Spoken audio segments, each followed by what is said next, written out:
वाह क्या दिन है आज। पूरा देश विकास दुबे के एनकाउंटर की खबर जानने में लगा पड़ा है। दूसरी तरफ हमारे और आप सब देशवासियों का चहीता बैंक पंजाब नेशनल बैंक में 3,688 करोड़ रुपए का लोन घोटाला सामने आया है। इस बीच मजेदार बात यह है कि किसी को कानो कान खबर ना हो, इस वजह से गोदी मीडिया सिर्फ एनकाउंटर को इस तरह दिखाने में लगी हुई है कि लोग सिर्फ इसी एनकाउंटर को लेकर एनकाउंटर ये सोची समझी साजिश है। भला इस फिल्मी एनकाउंटर के बीच कौन देशवासी ये सोच रहा है कि पंजाब नेशनल बैंक में 3,688 करोड़ रुपए का घोटाला हो चुका है और गोदी मीडिया सिर्फ इस एनकाउंटर को लेकर शाम को डिबेट करेगी और सभी का दिमाग का दही कर देगी। और इस बीच में पंजाब नेशनल बैंक में हुए 3,688 करोड़ रुपए के घोटाले को गायब कर दिया जाएगा। वाह गोदी मीडिया वाह, चालाकी हो तो आप जैसी, जो इस देश की जनता को, इस भोली भाली जनता को इतना बेवकूफ बनाया जा रहा है। लेकिन इसकी खबर ना गोदी मीडिया दिखाना पसंद करती है, ना देश का कोई भी नेता इस पर बहस करना चाहता है। आपको बता दें कि मसला हमारे और आपके प्रिय बैंक पंजाब नेशनल बैंक से जुड़ा है, जहां फिर से 3,688 करोड़ रुपए का लोन घोटाला सामने आया है। और यह खबर आई है कल शाम। यह खबर गोदी मीडिया क्यों नहीं दिखा रहा है, यह सब आप खुद समझ सकते हैं। खबर है कि पंजाब नेशनल बैंक ने दीवान हाउसिंग फाइनेंस यानी DHFL को दिए 3,688 करोड़ रुपए के लोन को फ्रॉड घोषित कर दिया है। और आपको बता दें कि बैंक ने खुद ऑफिशियली आकर यह बात बताई है। उसने ये तक कहा है कि उसने RBI से भी इस फ्रॉड की शिकायत कर दी है। आपकी जानकारी के लिए मैं बता दूं कि जो ये DHFL कंपनी है, ये वही कंपनी है जिसकी वजह से यस बैंक डूबने के कगार पर पहुंच गया था, जिसने यस बैंक से भी काफी करोड़ों रुपए का लोन लिया और कंपनी के प्रमोटर अभी तक उस सिलसिले के उस वारदात को लेकर गिरफ्तार हैं और यस बैंक से लिए लोन की जांच अभी तक चल रही है।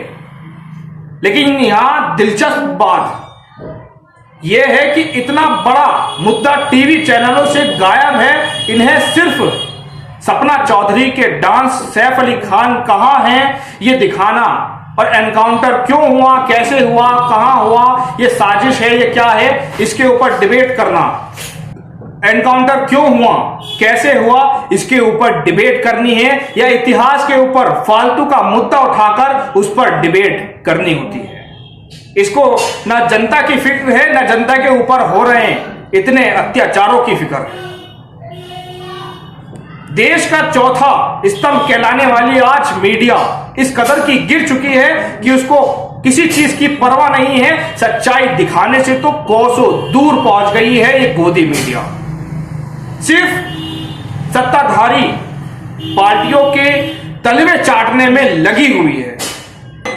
और हम ये पूछते हैं कि क्या देश की जनता को यह जानना जरूरी नहीं है कि जिस बैंक में वह अपनी मेहनत की कमाई हुई रकम जमा करते हैं, उस बैंक में इतने बड़े घोटाले हो रहे हैं और वही जनता लाइनों में लगकर अपने ही कमाई हुई रकम को हासिल करने के लिए बैंक कर्मचारियों के ताने सुनते हैं, पुलिस की गालियां सुनती है।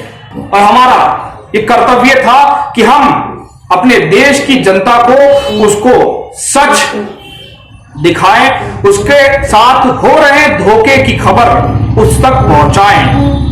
क्योंकि जिस तरह आज बैंकों की लाइनों में जनता लगी हुई है, कर्मचारियों की गालियां सुनती है, फिर भी उसको उसकी जमा की गई रकम हासिल नहीं होती है और वही जनता आज बेवकूफ बन रही है और वहीं बैंक उन बड़े बड़े उद्योगपतियों को हजारों करोड़ रुपए लोन देकर उनको अपने देश से भागने देती है। यह हमारे देश की दुर्भाग्य स्थिति है कि यहां गरीब और गरीब होता जा रहा है और अमीर और अमीर होता जा रहा है, क्योंकि ना देश को फिक्र है, ना देश की सत्ताधारी पार्टियों को फिक्र है कि देश आज इतने निचले स्तर पर कैसे पहुंच गया, क्यों पहुंच गया, गरीब और गरीब क्यों होता जा रहा है, बैंकों में हो रहे हैं घोटाले, इसके ऊपर कार्रवाई आखिर क्यों नहीं हो रही है। इतने बड़े बड़े लोन लेकर इतने घोटाले, इतने फ्रॉड आखिर क्यों हो रहे हैं। विजय माल्या, नीरव मोदी, इन जैसे उद्योगपति अपने ही देश के बैंकों से इतने बड़े लोन लेकर आखिर देश से बाहर कैसे भाग जाते हैं। आप इस बारे में क्या सोचते हैं? अपनी राय हमें कमेंट बॉक्स में जरूर लिखकर बताना। आज के लिए बस इतना ही।